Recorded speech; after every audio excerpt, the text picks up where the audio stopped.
Okay, folks, update. We've got a new brake cylinder in the back, new brake shoes in the back. We kept the springs in most part, even though we had a spring kit. Some of these springs didn't match, and from the new spring kit, and these springs look pretty good, so I went with them. Now, I'm going to point out that we had this discussion about the primary and secondary shoe and which was which, and it turns out that the manual says that the shorter shoe is the primary shoe. And so I'm going into this because honestly I've changed drum brakes a number of times and never really realized how this worked. And so this was kind of enlightening to me. Maybe it will be enlightening to you. So like I said, you'll notice that this shoe is actually shorter. The friction material on this shoe, which is the front shoe, this is the passenger side of the car, rear passenger side of the car. This shoe, the friction surface is shorter, and you can see that. You see how this, you can tell there are your two, I guess you might say those are dimples or whatever, and you can see where this shoe, the friction material comes here, the pad comes here, versus where it comes here. So this is a shorter shoe. If you mic them, you'll also find that this one's slightly thicker than this one. Even though this is called the primary shoe, you might think that does a lot of work, but it's not. It actually is the, quote, secondary shoe, which does the majority of the braking. Well, how does that happen?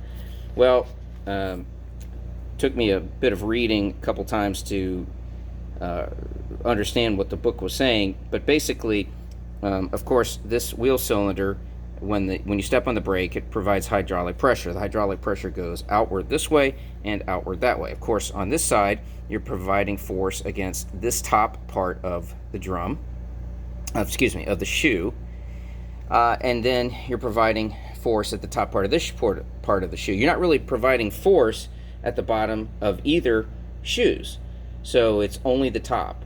So what happens is, because you are applying pressure on this side of the shoe, and this is, like I said, the passenger side, so the tire is spinning, that would be clockwise on this, it's going to make contact with the drum on this side. And all of these parts have some shift to them. It's a little hard for me to show, but they have a little give to them.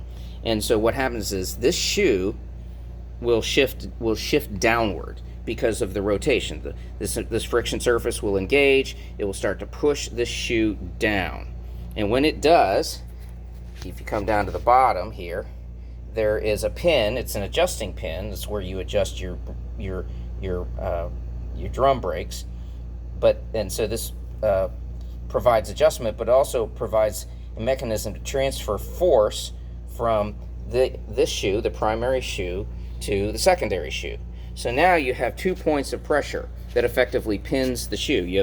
You have the rear shoe getting hydraulic pressure on the top, and you have a force being applied from the primary shoe down to the bottom and coming across this pin and providing force down here. So now you have 2 points applying pressure on that secondary shoe, and effectively pins that secondary shoe against the drum. And so that's really what's doing most of your braking. I mean, I'm sure the front does some braking. There's some friction engaged here, but the real point is to pin, the real point of this primary shoe is to pin the secondary shoe against the drum and to provide most of your braking capacity from the secondary shoe. So, I have changed brake drums many times, and I don't know that I ever really understood that. So wanted to make a quick video about that to explain it.